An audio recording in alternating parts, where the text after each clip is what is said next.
هل لك سر عند الله بينك أنت وبين الله؟ هل لك صدقات تخفى لا يعلمها إلا sida ogeed waxaan leenahay haweeneyda muslimka guriga kaniisu uu dhisnaan karo wuxuu u baahan yahay gurigeenu inuu u ekaado gurigii jannada ka jiray guriga jannada ka jira haweenta joogta hadii la yidhi waa urban atraba tani inta ay matali karto waa inay matashaa wax ceeba markaa ma aha marnaba waxa ilaahay xural caynta ku sifeeyay inay gabadha muslimadii ku sifowdo ceeb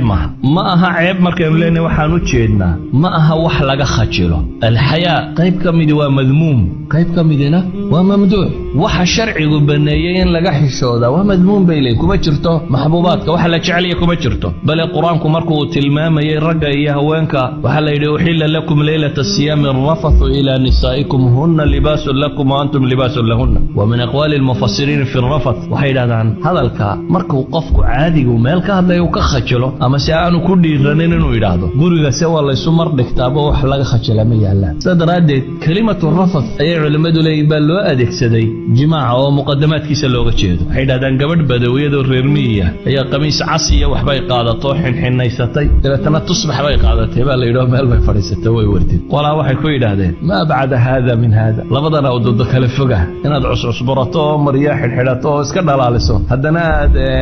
wardi meel la fadhiisataa waa laba kala fog bay ku yidhaahdeen markaas waxay tidhi bay yidhaahdeen bayt ay leedahay ilaahay dhan buu igu leeyahay aan rabin inaad dayaco dheeldheelkiiyo maradhigadka ninkayga xaggiisana qayb buu igu leedahay aan la rabin inaan dayaco bay leedahay yani labaduba waa bannaayiin sawgeed buu nabigu salawaatullaahi wasalaamu calayhi isna wuxuu tilmaamaya xadiiska jaamicu saqiirka ku qoran saxiixa uu albaani ku tilmaamayo alaa ukhbirukum binisaa'ikum min ahli aljanna ma idin sheegaa buu nabigu yidhi salawaatullaahi wasalaamu calayhi haweenkiina ahlu jannada ah sifada koowaad uu nabigu siiyey wuxuu ku sheegay alwaduud alcauud calaa zawjiha التي إذا آذت أو أوذيت جاءت حتى تأخذ بيد زوجها ثم تقول والله لا أذوق غمضا حتى ترضى نبي عليه صلوات الله وسلامه عليه هوانك نكوا أهل الجنة وحوينا الودود وهطنك هنا جعل كبار كسي فوضى جعلك كان أهل الجنة هوانك مسلمات كدنيا تشوقي جنة قلية صفدي لوجوه الرئيسية وحكم دينا نقطة محي تجعلني كده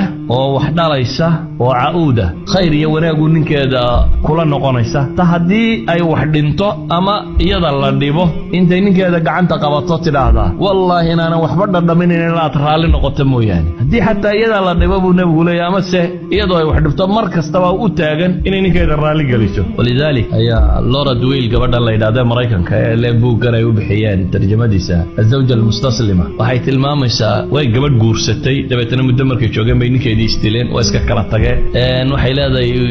nooc min feminist groupyada iyo baabkan bay ku soo kortay inay ninka iska dhiciso iska celiso waa kaasi markii dambe waxaan fikiray bay leedahay raadiyay maxaan anigu ninkeygii u waayay reerahan jaararkay dadkanina wali xaasaskan isu qabaan dabeetana questionnaire bay qaadatay interview bay qaaday interviewgeedii waxa uga soo baxay reer kastoo dhisan inuu yahay reer isu jajaban oo haweentu ay tahay mid ninkeeda jecel oo u jajabana waxba ku qabsanin walidaalka baa waxay qortay book ay yiraahdaan tabcadii koowaad ba 100,000 oo xabaa la qaatay ay u bixisay المرأة المستسلمة استسلمي لزوجك باي بوغا فكرتي سودم وانت نينكو اللباح باي لهدي هدي اد اسكو سو تاغتنا و كعوني هدادن او ججبناتنا افكيساد كلا بخي باي لهدي waxa ku jira sadaradeed jajabni isdiib bay leedahay wax kasta waa lagu siinaya hadaad adigu isdiibto wax kasta waa lagu siinaya sadaradeed ba Aisha waxay leedahay nabiga salawaatullaahi wa salaamu alayhi ayaa inta weel wax ku cabba nabiga ayaan u dhiibaa bay leedahay dabeetana markaan u dhiiba wuxuu eegtaa nabigu halkii aan waan af ka saaray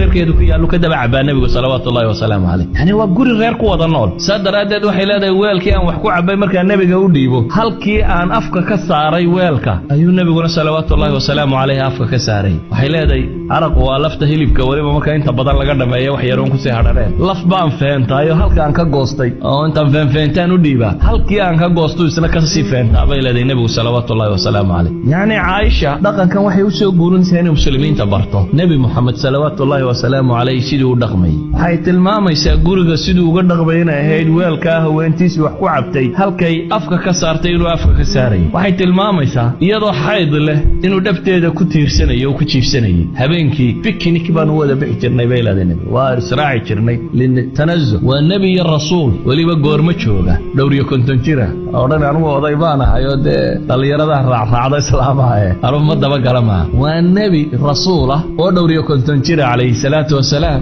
oo la socda haweenkiisa tii u da'yaray gabadh 10 jira la socda. waa madiina iyo nebi moxamed salawaatullaahi wasalaamu calayhi oo 50 jira ayaa waxay leedahay bikinik baanu wada bixi jirnay. bale waxaad ka garan kartaa nebigu salawaatullaahi wasalaamu calayh ma qarsanaynin xataa kalgacalka. innaga waxa laga yaabaa ninku nin soomaaliyeed balkudha gabadhaadaba jeceshay hayru macquul. waxaasi wax af la soo mariyo way ka weyn tahay. nebi maxamedna inta saxaabada u yimaadeen bay dhahay ilaahay rasuulkiisiiyo dadka yaad u jeceshay? dee caasha buu yidhi nebigu. in nebi maxamed su-aala la weydiiyo dadba yaad u jeceshay oo yidhaahda caasha, markaasay idhahdeen raggaanu u jeednaa. markaasuu yidhi abaheed abubakar. idan waxaa la rabaa waxa weeyaan in gabadhu ay u muuqato dareensiiso ninkeeda inay jeceshay. cagsiga waxaa kaloo la rabaa ninku inuu muujiyo haweentan kalgacal iyo wanaag inay ku wada joogaan uu jecel yahay. ma aha aniga iyo tii gurigayga joogtay maraanu israacnay, ama aniga iyo yani xataa inuu yidhaahdo reerkaygii ayuu afka kala warwareegaya. marka